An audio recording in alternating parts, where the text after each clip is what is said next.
Look at this amazing fleet, my fellow gamers, as we dive into the info about the Fighter and Corvette class ships in Era 1. This Homeworld inspired game has had a successful Kickstarter campaign and is now in full production with the aimed release date for 2023. Besides just look at these smaller ships, we will also see formations and how small ships switch between them during this video. My name is Peter, and for those of you who haven't seen my full presentation about this game, you can use the link up here and down below to learn a lot more about this ambitious space RTS and its homeworld roots, as well as the team behind it. Era 1 is both a spaceship builder and a survival game in an RTS environment. You as the player will have complete freedom to create ships out of individual modules, arm them, and even create your own space stations. Besides defense of your base and fleet management, there is mining and collection of resources, tech research, and many more aspects I talked about in that previous video. What wasn't part of that video is what you're seeing now, the fighter class of ships as well as the corvettes, which you will see in a moment.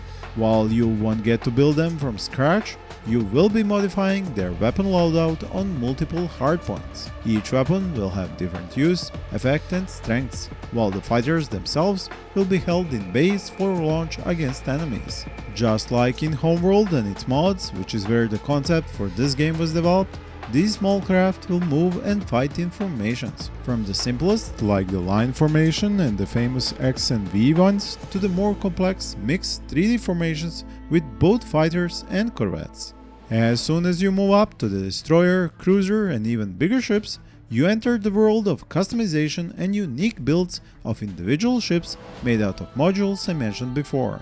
This is what the game will excel at, letting you build as big as you want or can, incorporating even the fighter hangars and launch bays, quite reminiscent of Battlestar Galactica if I may say so. Huge space stations, outposts, battleships, these are all the things we have to look forward to as the developers aim to have the first development build of the game ready for backers to play at the end of 2022, while more complete game versions should be playable towards the middle of 2023. Some backers have been getting nervous because of the lack of communication from the developers, especially the dev lead, but he has come back time and time again to relieve their fears.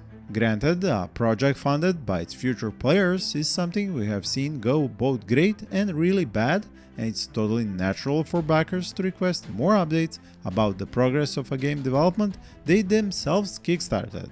I do think that is the correct way to go about it, and something like a monthly or even weekly progress update of a few sentences isn't too much to ask. Heck, I even get a weekly email from the Star Citizen devs, and that game, that project, which is a never-ending joke slash catastrophe in making slash possible holy grail of gaming.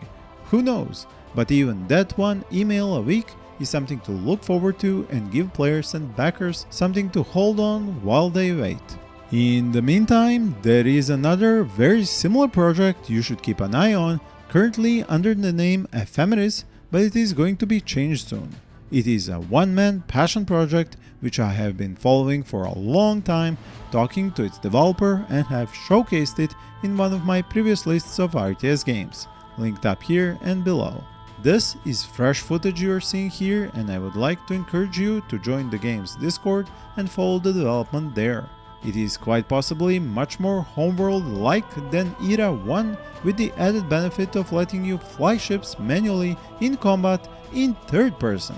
RTS games have an uncertain future, but I for one consider it to be a bright future, which is why I will soon publish a new video showcasing many amazing RTS projects in development. So stay tuned in, watch the cards on the screen for links to such videos. Thank you for watching and happy gaming!